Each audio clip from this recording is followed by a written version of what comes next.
Sir Polavaram issue మళ్ళీ తెరపైకి వస్తుంది. అఫ్కోర్స్ ఎప్పుడు లైవ్లో ఉన్న సబ్జెక్టు లైవ్లీగా మాట్లాడుకునే సబ్జెక్ట్ అయిపోయింది.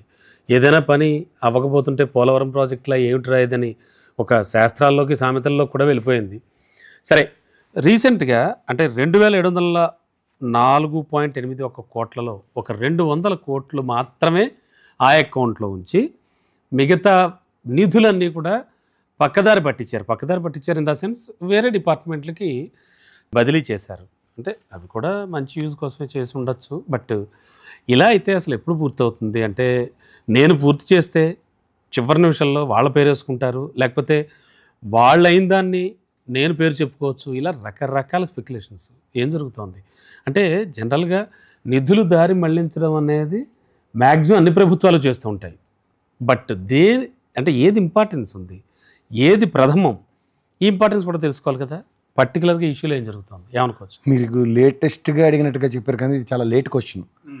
పోలవరం డెవలప్మెంట్ అథారిటీ ఈ ప్రభుత్వం ఏర్పాటైన వెంటనే ఫస్ట్ నిధులను మళ్లించింది అన్నది అట్రిబ్యూట్ చేసింది. దాని మీద నా విశ్లేషణలు కూడా ఉన్నాయి. ఇప్పుడు మీరు లెక్క బాగా చెప్పారు, 2700 కోట్లు చిల్లరైతే 200 కోట్ల నుంచి మిగిలింది ఎత్తేసారు పక్కన. ఇవన్నీ మీరు ఆద్యంతం గమనించగలిగితే ఈరోజు మీరు ఇందాక ఇంకో ప్రశ్న అడిగారు, ఈ నేను చేస్తే నువ్వు నీ పేరు వేస్తావు, నువ్వు చేస్తే నేను పేరు. బాక్రారంగల్ ఆనకట్ట ఎవరు కట్టారండి? అది బహుళార్థ సాధక ప్రాజెక్టు, జాతీయ హోదా కలిగిన ప్రాజెక్ట్ అనే చెప్తారు కదా. అయితే కాంగ్రెస్ గవర్నమెంట్లో కట్టారని చెప్తారు అంతే తప్ప ఆ ముఖ్యమంత్రి వాడు దాని రెబ్బన్ ఎవడు కట్ చేశాడు ఇవన్నీ ఎవడన్నా మాట్లాడతాడా? మాట్లాడాము ఇప్పుడు దాకా. నాగార్జున సాగర్ది కూడా ఎగ్జాంపుల్ చెప్తున్నా. అలా పోలవరం కంప్లీట్ అయితే పోలవరం ఆంధ్రప్రదేశ్లో పోలవరం ఒక బహుళార్థ సాధక ప్రాజెక్టు జాతీయ హోదాలో నాటి కాంగ్రెస్ ఆయంలో పునాది పుచ్చుకుని బీజేపీ ఆయంలో కట్టిందని మహా అయితే చెప్తారు తప్ప ముఖ్యమంత్రి వాడు దాని రెబ్బన్ ఎవడు కత్తిరించాడు అని చెప్తాడే. అంటే పని మీద చిత్తశుద్ధి ఉంటే సార్ మీకు ఓ మాట చెప్తున్నాను, కేంద్ర ప్రభుత్వంకి దీని మీద అన్వాంటెడ్ బేబీ ఇది. మీకు ఓ మాట చెప్తున్నాను, నిధులు ఇస్తుంది కదా ఇంకా అన్వాంటెడ్. అదే సార్ మీకు మళ్ళీ ఒకసారి మా జీవీఎల్ లేటోడికి ఎక్కడో దగ్గర మళ్ళీ రాజ్యసభ ఇస్తే అప్పుడు ఇలాంటి విషయాలన్నీ ప్రజలకు ఇంకా బాగా అర్థమవుతాయి. యూసీలు అని ప్రాణాలు తినడం ఆయన ఒక్కడికే తెలుసు. ఎందుకంటే నేను వాస్తవం చెప్తా, గతంలో కూడా ఇదే జరిగేది. ఈ చంద్రబాబు నాయుడు గారు ఏమో ఎగేసుకుని నేను డబ్బులు ఖర్చు పెడతాను తర్వాత ఇవ్వండి అన్న దగ్గర 4370 కోట్లు జగన్మోహన్ రెడ్డి ప్రభుత్వం వచ్చిన తర్వాత ఫస్ట్ దానికి వచ్చారు వెనక్కి రాష్ట్ర ఖజానాకి. ఆయన తెలియనాడు కాబట్టి నేను ఎందుకు పోలవరం ఖర్చు పెట్టాలన్నాడు. మనం డబ్బులు ఖర్చు పెడితే వెనక్కి వచ్చేవి. మీకు అర్థమవుతుంది లాజిక్.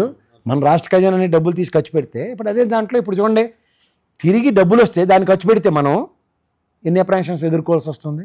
వాళ్ళకైతే ఒక రూలు, మనకైతే ఒక రూలు. అంటే చిత్తశుద్ధి ఎక్కడ ఉంది? మనం వాళ్ళు డబ్బులు ఇస్తే 200 కోట్లే ఉన్నాయట అని డిబేటబుల్ టాపిక్ చేస్తున్నారు. మనం 4370 కోట్లు ఖర్చు పెట్టి మన డబ్బులు దేహి అని అడుక్కుంటుంటే ఇవ్వక ప్రభుత్వం మారిన తర్వాత ఇస్తే ఇది ఎందుకు చర్చనీయాంశం చేయరు? చిత్తశుద్ధి లేని బీజేపీని మొదటి నుంచి మొత్తుకుంటుంది దేనికి అనుకుంటున్నారు? ఇదే కారణం. కానీ జాతీయ ప్రాజెక్టుగా గుర్తించింది, నిధులు విడుదల చేస్తుంది. ఇప్పుడు మీకు ఒక మాట చెప్తా సార్, మీకు జీతం ఇస్తామని చెప్తారు, మీ బ్యాంక్ అకౌంట్లో వేస్తారు. మీరు తెలివితేటలు ఎక్కువ మీరు జాయింట్ అకౌంట్ చేసి మీ వైఫ్కి యాక్సెస్ ఇచ్చారనుకోండి, డబ్బులు మీరు ఇంటికి వెళ్ళి లోపుగా ఆవిడ డ్రా చేసేసింది. ఎగ్జాంపుల్ ఆవిడే ఖర్చు పెడుతుంది, కరెక్ట్గానే ఖర్చు పెడుతుంది, కాంట్రడిక్షన్ లేదు. కానీ మీరు మేనేజ్మెంట్కి వెళ్ళి కంప్లైంట్ ఇచ్చి నా డబ్బులు ఇలా పోయి నాకు అర్థం కావట్లేదని మొదలెట్టారు అనుకోండి, పంచాయతీ చాలా చండాలంగా ఉంటుంది. అదే ఇక్కడ ఉన్న పరిస్థితి. సిగ్గుపడమని చెప్పండి, నేను అంతకన్నా నేను చెప్పదలుచుకోలేదు. కానీ గతంలో మీరు ఖర్చు పెట్టినప్పుడు యూసీ లేవు అన్నప్పుడు ఎర్రిమాలో కల్లా ధరం పోరాట దీక్షలు చేశారు కదా. ఇప్పుడు తిరిగి కొరితో తలగొక్కుతుంటే ఎందుకు గోకించుకుంటున్నారు? మరి పోలవరం పరిరక్షణ సమితులు ఉన్నాయి, పరిరక్షణ సమితి ఎందుకంటే పోలవరం డెవలప్మెంట్ అథారిటీ బోర్డు ఉంది, వీళ్ళందరూ అదే అంటున్నాను. పరిరక్షణ సమితులు ఇవన్నీ మా బాలకోట బ్యాచ్లు ఇవన్నీ వాడికి కావాలి. పోలవరం పరిరక్షణ సమితి అన్నది ఏది ఆర్ఆర్ ప్యాకేజీలు వీటి మీద దండుకోవడానికి నానా తెప్పలు పడ్డానికి ఉన్న బ్యాచ్లు ఇది. No compromise. ఇందులో పోలవరం అథారిటీ అండర్ కంట్రోల్లో కన్స్ట్రక్షన్ అవుతున్నప్పుడు వాళ్ళ పర్యవేక్షణ ఇప్పుడు జాయింట్ అకౌంట్లు ఉంటాయి. ఇద్దరు సంతకాలు ఎవరి సంతకంతో ఎవరు డబ్బులు ఇస్తున్నాడు? లాజికల్ మాట్లాడండి. స్టేట్ గవర్నమెంట్ రిస్ట్రిక్షన్స్ ఇచ్చారా? గతంలో అంటే సూపర్ నేషన్ 14 to 19 నేను అప్పుడు స్టేట్ గవర్నమెంట్ పర్వ్యూలో మేము మానిటర్ చేస్తామని చెప్పారు చంద్రబాబు గారు. ఇప్పుడు ఆ డిస్కషన్స్ మళ్ళీ రిపీట్ అయ్యా? అగ్రిమెంట్లు ఉన్నాయా? మరి ఎలా ఉన్నదే ప్రశ్న. అప్పుడే మా జీవీఎల్ కావాలి యూసీ లేవని అడగడానికి. రాజకీయ ప్రయోజనాల కోసం ఆలోచించుకుంటూ ముందుకెళ్తే అసలు ఇది కంప్లీట్ అయ్యేది ఎప్పుడు అవుతుందా లేదు? మీరు ఇందాక చెప్పినట్టు పురాణాలు చదువుకోవడమే 10 ఏళ్ళు పొద్దులేదు. అవును, ఎప్పుడో వైఎస్ఆర్ గారు స్టార్ట్ చేసింది. 72% క్లెయిమ్ చేసుకుంటే ఇష్టమే, అందులో లోపాలు ఉన్నాయంటే కష్టమే.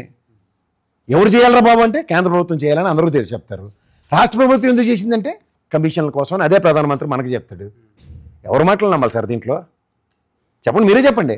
అవును, సగటు ప్రజలు మనం వెరివేదం చేసి వాళ్ళు ఆడుతున్న కోతి కొమ్మ చాట, అంతకన్నా ఇంకేం లేదు దీంట్లో. అన్నీ వాళ్ళే మాట్లాడతారు. బీజేపీ వాడు కమిషన్లు ఎత్తేసాడని ఆయనే మాట్లాడతాడు ప్రధానమంత్రి హోదాలో. వీళ్ళేమో ఏమీ ఇవ్వట్లేదని చెప్పి ధరం పోరాట దీక్షలు చేస్తారు ముఖ్యమంత్రి హోదాలో. అవును. తదనంతర ప్రభుత్వంలో 72% కడితే మీరేటి చేస్తారంటే మేమెందుకు చేయాలని అతను చెప్తాడు. అది కరెక్టే కదా, ఇందులో తప్పెక్కడని చెప్పండి. ఎవరికి వాళ్ళు ఆడేసుకుంటున్నారు. పోతుందెవరు? ఆంధ్రప్రదేశ్ మాలోకాలు, వాళ్ళనే ప్రజలు అంటారు. పైగా హైట్ విషయంలో కూడా అన్నీ కాంప్రమైజే. అది కూడా ఇష్యూ నడుస్తూనే ఉంది. ఇలా ఎవరికి వాళ్ళు రాజకీయ ప్రయోజనాలు చూసుకుంటే అసలు ఇది కంప్లీట్ అయ్యేది ఎత్తిపోతల పథకమే అంతే. అంటే కనీసం 4 ఏళ్లలో చిన్న చెక్ డ్యామ్ కింద మిగులుస్తారు దాన్ని చూడండి. చివరికా కనీసం 4 ఏళ్లలో ఎక్స్పెక్టేషన్. ప్లీజ్ మీకు ఒప్పుకుంటే భరించండి వాళ్ళని. నరేంద్ర మోడీ అయితే ఏమీ కాదు, నేను చెప్తున్నాను, వాళ్ళు రాసుకోండి కావాలంటే. ఈ 4 yearsలో కూడా అవ్వదు, ఏమీ కాదు, నేను చెప్తున్నాను. చాలా ఎక్కువ టైం ఉంది సార్. 4 years మీరు ఎన్నినే చెప్పండి, అది ఏమీ కాదు, నేను చెప్తున్నాను. 4 ఏళ్లలో కూడా కంప్లీట్ అయ్యే ఛాన్స్ లేదు.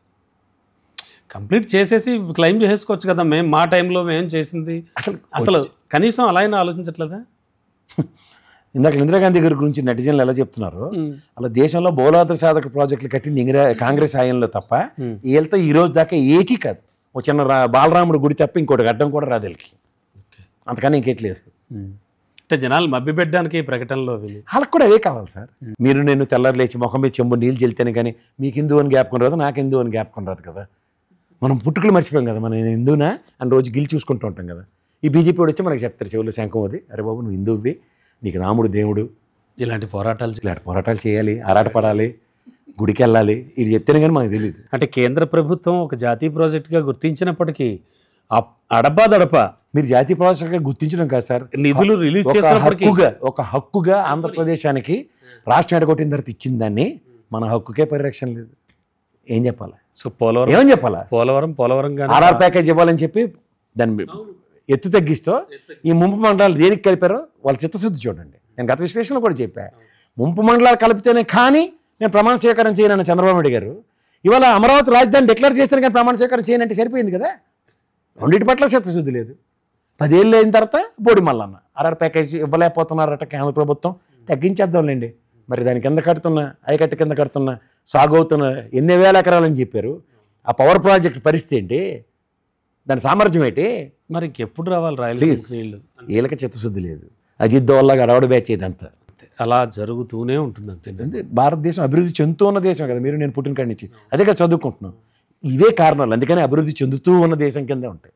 వీళ్ళకి రాజకీయ ప్రయోజనాలు తప్ప నిజమైన ప్రజల ప్రయోజనాలు పరిరక్షించడానికి ప్రజాస్వామ్య ప్రభుత్వాలు లేవు. అది ముఖ్యంగా బీజేపీ గురించి కూడా ప్రత్యేకించి ఆలోచించేది ఉండదు, ఆలోచించరు వాళ్ళు. రైట్ సార్, కాలక్షేపం తప్ప. Right sir.